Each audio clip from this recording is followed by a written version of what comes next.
Have you ever tracked a company that seems to be, I don't know, living in two separate realities? I mean, on one hand, it's this high growth platform, expanding globally, dominating a really complex logistics niche, and just crushing its earnings expectations. Right, but then on the other hand, Exactly. The market values it like it's some struggling brick and mortar retailer, maybe teetering on the edge. that is the ultimate cognitive dissonance in modern investing, isn't it? Yeah. And it perfectly encapsulates the whole story around GigaCloud technology, or GCT. That's NASDAQ ticker GCT. Yeah.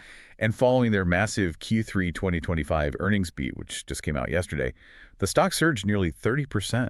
That's a powerful signal. You know, Yeah. the market is finally taking note, maybe. That jump is really only the beginning of the story, though, because despite reporting this huge 43% compounded annual growth rate over the last 5 years and, boasting increasingly robust financials, GCT trades at a trailing price-to-earnings ratio that's about 75% cheaper than the average tech company. Yeah, it's a massive gap. And this valuation gap has basically turned GCT into a huge battleground.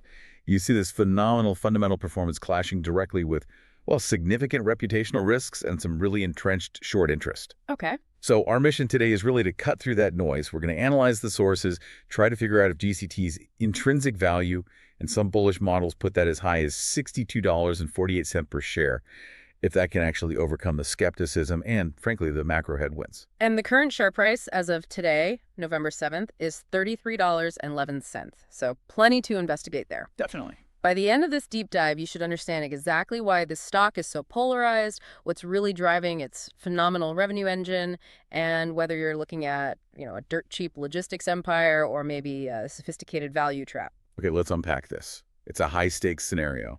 Let's do it. Part 1, chapters 1 to 3, Business, Management, and Financials. Chapter 1, Business Understanding. So GigaCloud technology.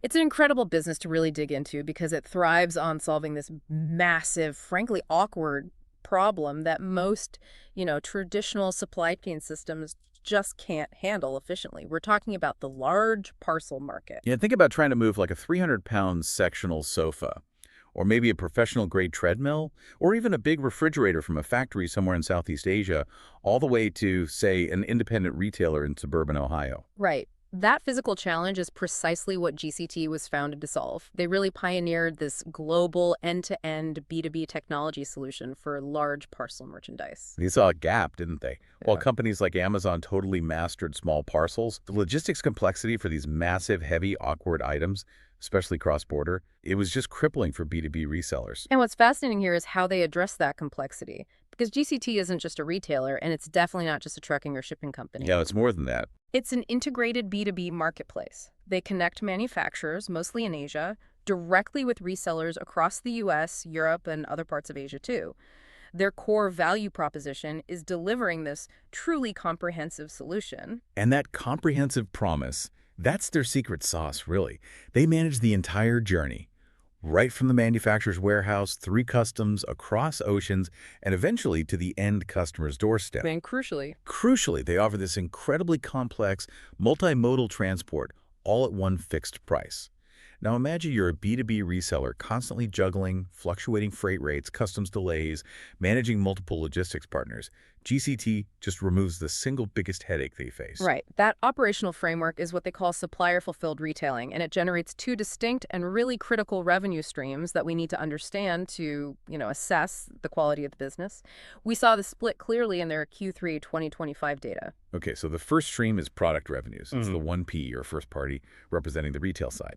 This accounted for about $224.3 million in Q3 2025. In this model, GCT basically acts as a retailer. They buy inventory, often through strategic acquisitions like the successful integration of Doble House, and then they resell it directly to the buyers on their platform. And the second stream. That's service revenues, or 3P, third party. That hit $108.4 million. Now, this is the pure platform model, the higher margin side of the business. Right. Here, GCT just takes a fee or a commission for providing the actual marketplace infrastructure, the logistics coordination, payment processing, the buyer-seller discovery tools, and, of course, access to their proprietary network. Now, this 1P3P split, it does lead to a key strategic question, doesn't it? Is that 1P inventory risk really necessary? Well, the sources seem to suggest yes, The 1P side looks essential because it feeds the platform with guaranteed volume. It gives GCT control over supply chain reliability, and it provides that sort of anchor inventory needed to attract buyers in the first place. Ah, okay. So it's kind of the necessary, maybe lower margin mechanism they use to fuel the higher margin 3P platform. What's highly encouraging, though, for the bull case anyway, is the accelerating shift toward that higher margin platform model. The 3P gross merchandise value, that's the service side, it's growing faster, up 24.4% year over year. And crucially, 3P now represents 53.1% of the total GMV. That GMV hit $1.488 billion over the last 12 months. Wow.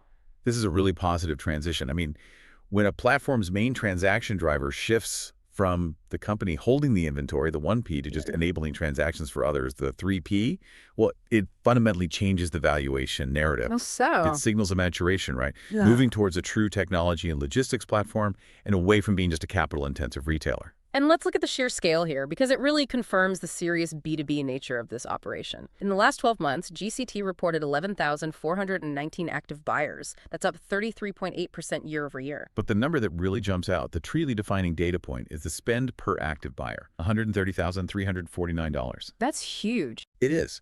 That level of spending confirms these aren't individual consumers making impulse buys. These are professional, high-volume furniture chains, specialized e-commerce platforms, big retailers really relying on GCT to run the backbone of their supply chain. Okay, so to truly justify that high growth valuation potential, GCT needs a durable competitive moat, right? Something that stops competitors just copying their model. Definitely. And the sources outline two really enormous barriers to entry. Oh, wait, what are they? Well, the first barrier is purely physical and capital intensive. Entry requires massive capital just to build a global network of these large-scale specialized warehouses equipped to handle those massive parcels. And GCT's own balance sheet confirms this. They report over $460 million in operating lease liabilities just for the physical footprint needed to service this global network. Right, we're not talking about storing books or electronics here. We're talking about a shipment that might need specialized handling, maybe 4 people, a forklift just to get it onto the loading dock. That physical scale changes the entire risk calculation for any potential new player. Absolutely. And the second barrier is the network itself. You need really sophisticated technology to manage cross-border payments, constantly changing customs rules, real-time tracking for these large parcels. But maybe even more importantly, you need an established, trusted network. Trust, yeah. Connecting thousands of vetted Asian manufacturers with thousands of trusted Western resellers. Yeah. GCT's existing platform is the barrier because it took them nearly 2 decades to build that trust and that operational fluidity. So here's where the argument for intrinsic value starts to get really compelling. The durable network effect. If this platform is working like it should, its value should grow exponentially with each new user, making it sticky. And we see clear evidence of this virtuous cycle. But there's also an interesting challenge maybe in the growth metrics. Active buyer growth was 33.8% year over year. Okay. But active 3P seller growth was only 17.2%. Ah. So buyers, the demand side, are joining at almost twice the rate of sellers, the supply side. Precisely. Which, makes the platform extremely attractive for any new seller thinking about joining. They know the audience of potential high-volume buyers is expanding rapidly. This just reinforces the cycle and makes it incredibly difficult for any competitor to break in. Okay, but let me challenge that just for a moment. If buyers are joining significantly faster than sellers, doesn't that risk buyer saturation? Or maybe put pressure on the existing sellers, that 17%, to constantly lower prices just to meet that surging demand. Is that demand-supply imbalance actually sustainable? That's a critical question, and it connects directly back to that 1P revenue stream we talked about. No, okay. The 1P inventory GCT holds actually helps smooth out that imbalance. By using its own capital to control some of the supply, GCT can buffer the platform against overwhelming demand peaks. It helps ensure reliability for the buyers and prevents existing 3P sellers from being squeezed into, unsustainable pricing just by pure demand. I see. It confirms that the 1P model is actually a necessary strategic component, not just some kind of retail hangover. That makes sense. So it's using its own supply strategically to stabilize the marketplace effect. Clever. Chapter 2, Management Evaluation. So that operational strategy sounds pretty aggressive, but execution needs, visionary leadership and strong financial stewardship, right? Chapter 2 dives into the management team and this critical issue of alignment. Right. And the foundation of the bull case here really seems to be that GCT is founder-led. Larry Wu has been chairman and CEO since 2006. That's nearly 20 years. Yeah, that kind of tenure, coupled with a massive personal ownership stake. That's the classic owner-operator setup. He's not just some hired gun. His personal wealth is intrinsically tied to the long-term success of the stock. And that massive ownership stake, which we'll quantify in a bit, ensures deep alignment with long-term shareholders. He's clearly building an empire, not just managing for a quarterly bonus. And we also see strong financial rigor, potentially, in the recent CFO appointment. Erica Y. joined in 2023, appointed CFO in March 2025. She brings nearly a decade of experience from PwC. Okay, PricewaterhouseCoopers. That suggests a commitment to maybe conservative, rigorous financial reporting practices. And that rigor is definitely necessary, given their ambitious capital allocation strategy. It seems focused equally on aggressive growth and shareholder returns. On the growth side, they are actively rolling up the fragmented global logistics industry through M&A. Right, we've seen this play out successfully with the Noble House integration. The CEO noted it's delivering fantastic results, and the M&A pipeline is clearly still active.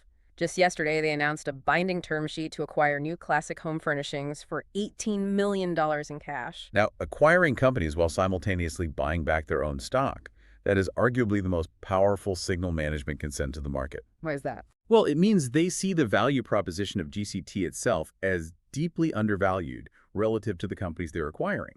They're essentially saying GCT stock is the cheapest, most attractive asset they can buy right now. Interesting point.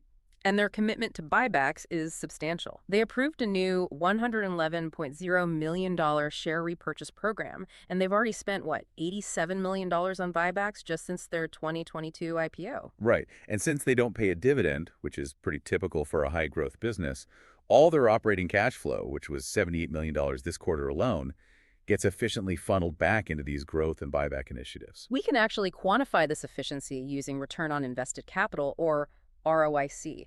This metric is crucial because it measures how effectively management generates profit from the capital they actually deploy. And the numbers look stellar, don't they? The current ROIC ranges from 14.05% up to a high of maybe 32.29%. Wow. Okay, let's focus on the conservative end, that 14.05%.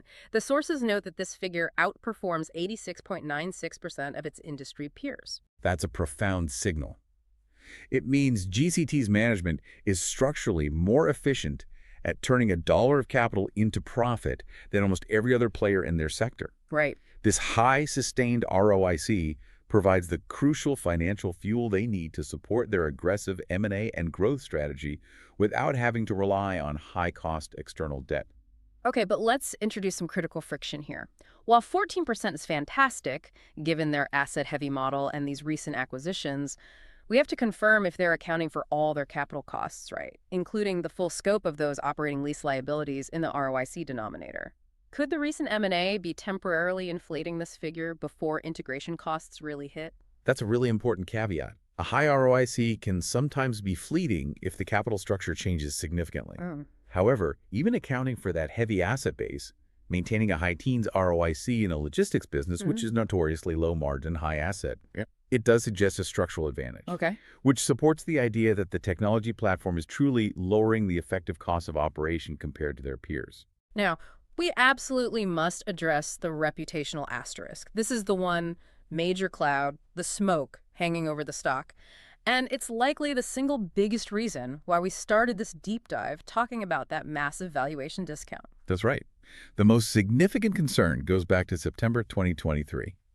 A short seller, Culper Research, published a report alleging misrepresentation and potentially misleading financial reports. Now, GCT publicly announced it was launching an independent review in response, but the issue is still tied to a Southern District of New York litigation matter. So what does this reputational discount actually cost shareholders in real terms? It costs them a huge multiple compression.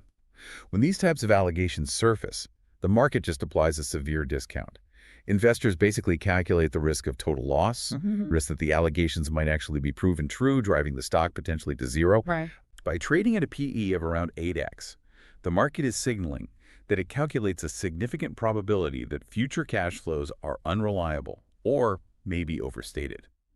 If GCT were completely clean with this kind of growth rate, it would likely trade at or maybe even above the sector average of 31x. Wow. The difference between those multiples, that is the monetary effect of that reputational risk.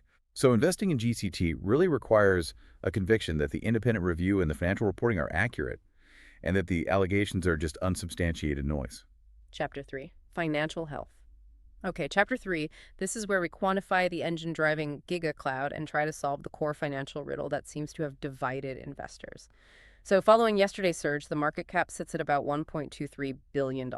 And the growth profile is just stunning. They've maintained a 5-year compound annual growth rate of 43.4%. That's soaring from $275.5 million in 2020 to $1.16 billion in 2024. That's not just cyclical growth. No, this is sustained explosive growth over half a decade. And this growth is translating directly to the bottom line, too. Net income has hit a new, much higher plateau of $125.8 million in 2024. This high revenue, high profit profile should command a premium valuation, yet it doesn't. And one of the tangible reasons the short sellers use to defend their position is margin compression. Yeah, this is a critical operational risk. Despite the massive revenue and earnings beat in Q3 2025, the margins are actually shrinking year over year. How much? We saw the gross margin drop to 23.2% in Q3 2025, down from 25.5% in the same period last year, and the net margin fell from 13.4% down to 11.2% year over year. Okay, so why is this happening? What's driving this, 2% to 3% erosion in margins? Well, there are a few potential drivers, and management really needs to clarify which one is dominant. It could be heightened competition, maybe forcing lower pricing on logistics or the goods themselves. It could be rising general logistics costs, maybe fuel, port fees, which they can't fully pass on to customers. Or, as we kind of touched on earlier, it could be the heavy integration of lower margin acquisitions, like Noble House, which is temporarily pulling down the overall profitability average while they work on optimizing the merged entity. That 2% drop in net margin, though, that's exactly the kind of weakness that the short sellers are latching onto, isn't it? Absolutely. For that bullish DCF to hit $62.48, management has to halt and ideally reverse this compression. Otherwise, if growth is only achieved through consistently shrinking profitability, well then the low PE discount starts to look a bit more justified. Okay, let's pivot to cash flow and liquidity then, because here the picture looks undeniably strong. Yeah, free cash flow generation has been accelerating powerfully. It hit $166.61 million in 2024, and they generated $89.7 million in operating cash flow in just the first 9 months of 2025. This cash flow is the engine that's funding those aggressive buybacks and the M&A strategy. And liquidity looks excellent too, which has to be crucial for a global operator dealing with inventory and massive freight costs. The current ratio, current assets divided by current liabilities is 2.08. Yeah, a ratio consistently above 2.0 is considered highly desirable. It means GCT has more than double the short-term assets required to cover all its short-term debts. This level of liquidity offers a pretty robust buffer against unexpected supply chain shocks or, economic downturns. Okay, now we tackle the debt riddle. This often confuses new investors, I think. The CEO proudly claims a debt-free balance sheet, yet if you look at the fundamental reports, the debt-to-equity ratio is high at 1.46. How do we square that circle? Right. The reconciliation really lies in modern accounting standards, specifically FASB ASC 842. GCT is free of traditional financial debt, meaning no bank loans, no bonds, no lines of credit. That's what the CEO is referring to. Okay. However, 69% of their total liabilities, which totals $461.0 million, consists of operating lease liabilities. So these are the costs tied to leasing their massive global warehouse network. Exactly. Under the previous accounting rules, operating leases were often kept off the balance sheet entirely. Now, they have to be recognized as liabilities. Right. And while they're not traditional bank debt, they are substantial, long-term, fixed obligations that must be paid. They function much like debt in terms of their cash flow commitment. So GCT isn't the asset-light software company the market might want it to be. It's really an asset-heavy logistics network, but one that's heavily technology-enabled. That is the perfect summary, I think. The CEO's claim is technically correct about financing instruments, but investors absolutely must account for these substantial fixed lease obligations when they assess the true capital intensity and the financial risk profile. This reliance on fixed leases is probably another reason why the market tends to group them with asset-heavy retailers rather than pure tech platforms. And that leads us right back to the value thesis. The valuation analysis really quantifies the depth of this market mischaracterization, doesn't it? GCT trades at a trailing 12-month PE ratio of approximately 7.98x. Yeah, let's put that number into context again. That PE is 75% cheaper than the broader technology sector average, which is hovering around 31.85x. The entire bull case rests on this idea that the market has fundamentally orphaned and mischaracterized GCT. They're valuing this 43% revenue EAGR company like it's a specialty retailer or maybe a slow-growth logistics firm, not as a high-growth platform that leverages technology to create a powerful network effect. Absolutely. So what needs to change for the market to re-rate them? Well, the 3P revenue share needs to continue its acceleration. If 3P starts really dominating the revenue profile, not just the GMV, it becomes structurally impossible for the market to ignore the platform element. Until then, that discount probably persists. And that potential for re-rating is exactly what those intrinsic valuation models are trying to capture, right? Yeah. The DCF analysis modeling future cash flows sets the potential destination. Right. Conservative analyst narratives seem to cluster the intrinsic value range somewhere between $31 and $44 per share. But the bullish two-stage DCF estimate, which assumes sustained high growth driven by that 3P expansion, places the value significantly higher, up at $62.48 per share. The relevance here is profound. The current price of $33.11, even after that massive jump yesterday, suggests the market is still ignoring a huge portion of GCT's potential future cash flows. The value gap is just staring us right in the face. Like and subscribe to Stock Analytics AI. And for €4.99 a month, you can get over 500 deep dive videos covering all S&P 500 stocks. We've got NASDAQ 100 coming next, plus members-only requested deep dives. Part 2. Chapters 4 to 7, Market Sentiment, Ownership, Risk, and Final Conclusion. Chapter 4, Market Sentiment. Right, GCT is fundamentally a battleground stock. So Chapter 4 looked at the opposing forces defining market sentiment. You've got the pretty universal bull case from analysts versus the deep, entrenched skepticism of the short sellers. On the bull side, analysts are pretty unified, especially after the Q3 results. The consensus rating is a strong buy. The average 12-month price target is $36, with a high of $44 and a low of $31. Okay. And firms like Lake Street and Zacks immediately raised their targets and upgraded the stock right after earnings came out. And the recent media tone is justifiably bullish, right? Because the Q3 earnings beat was massive. They reported earnings per share of 99 cents versus the consensus expectation of only $80.65. And revenue came in at $332.6 million versus $300.9 million expected. Yeah. That overwhelming beat is precisely what triggered that huge 30% surge on November 7th. But that surge wasn't just organic buying. It was really a confrontation. The key bearish data point defining market sentiment is the short interest. It's very high, sitting between 11.65% and 12.83% of the float. Wow, that is high. It represents deep, entrenched pessimism, almost certainly rooted in those 2023 fraud allegations we talked about earlier. So the 30% price gap up was effectively a forced short squeeze event then? It seems like it. The fundamentals were so overwhelmingly positive that the bearers who were betting against the company, many of whom were probably focused solely on that reputational risk, were just forced to cover their positions by buying back shares, pushing the price up further. It was a decisive victory for the bulls then, backed by strong technical momentum. It looks that way. The stock is now trading significantly above both its 50-day moving average, which is around $28.20, and its 200-day moving average, way down at $21.28.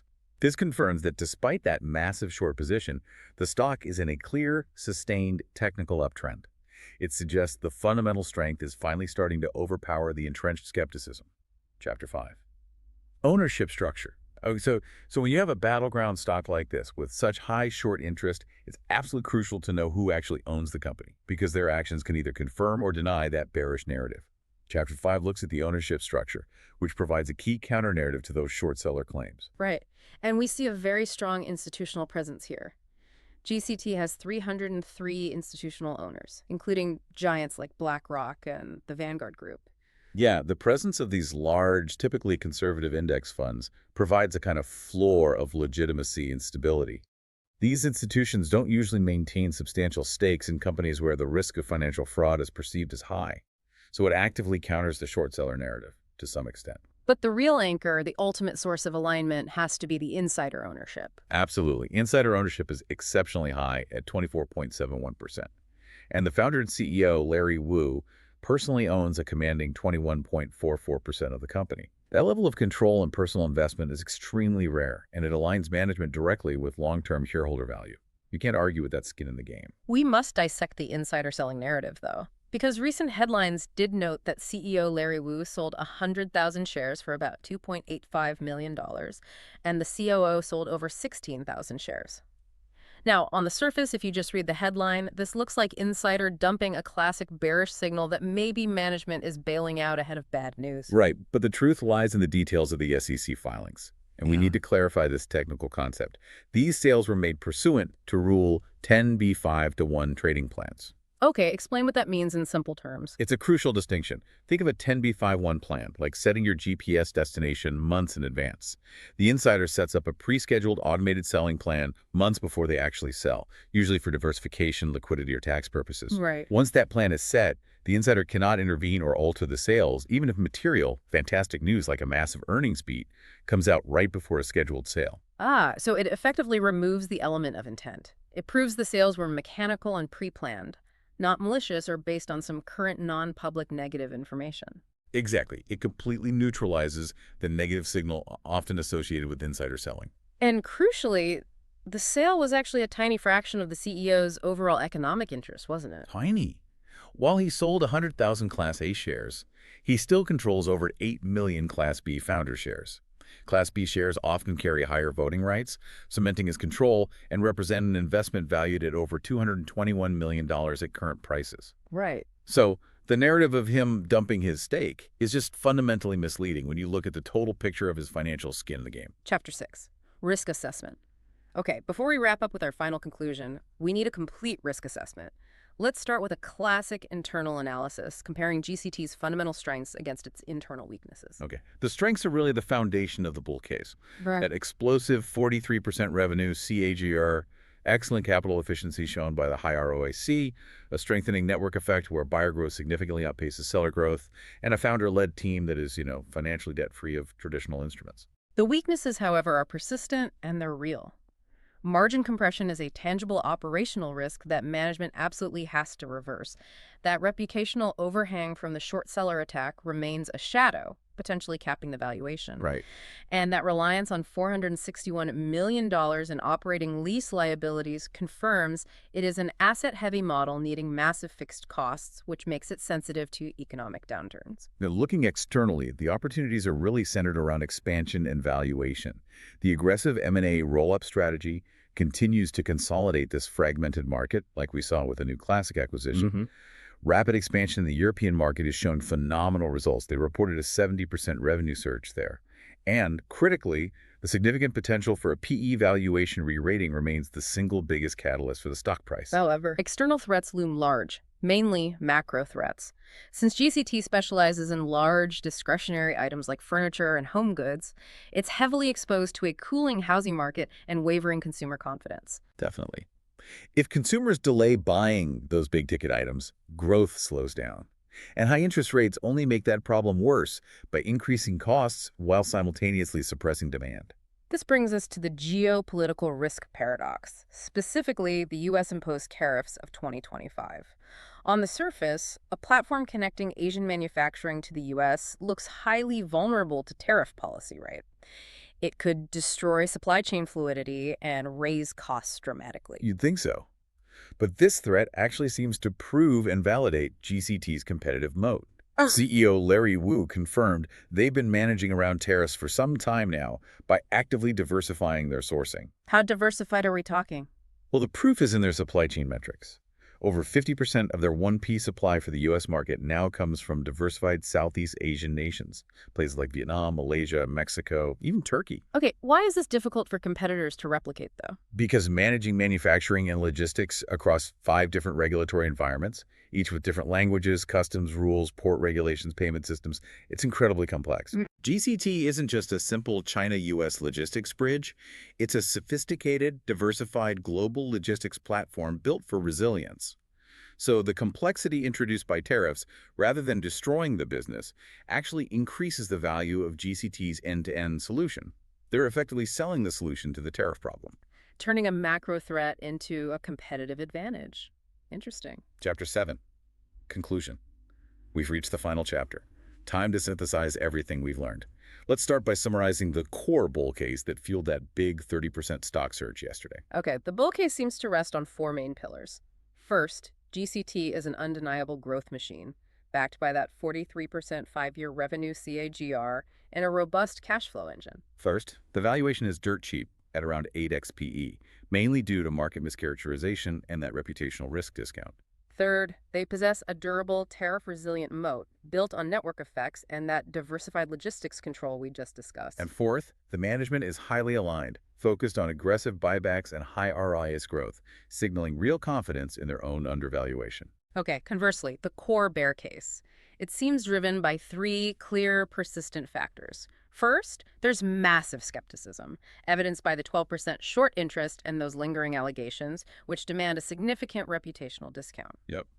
Second, there's visible margin compression, signaling that integrating acquisitions and driving growth is actually getting more expensive. And third, they face powerful macro headwinds from the cooling housing market and general consumer uncertainty about buying large discretionary purchases right now. So let's put the valuation into perspective one last time. The current share price, after that 30% jump, is $33.11. The conservative intrinsic value range we derived from analyst estimates sits somewhere between $31 and $44 per share. And the really bullish DCF model suggests a potential value way up at $62.48 per share. But that requires the market to fully re-rate GCT as a high-growth platform. So what does this all mean for you, the listener? Well, the stock is currently trading just inside the low end of its conservative intrinsic value range. After that massive earnings beat, the market seems to be only just starting the process of pricing in GCT's fundamental strength. That deep-seated discount is only beginning to shrink, maybe. Yeah, the final investment decision really boils down to a question of belief, doesn't it? Do you believe the 43% revenue growth, the high ROIC, and the 21.44% founder-owner who's aggressively buying back shares? Or do you believe the 12% short interest and the macroeconomic and reputational headwinds that have plagued this stock for the last couple of years? That really is the ultimate trade-off GigaCloud technology presents right now. Like and subscribe to Stock Analytics AI. This analysis was generated by an AI system for educational purposes only and should absolutely not be considered financial advice.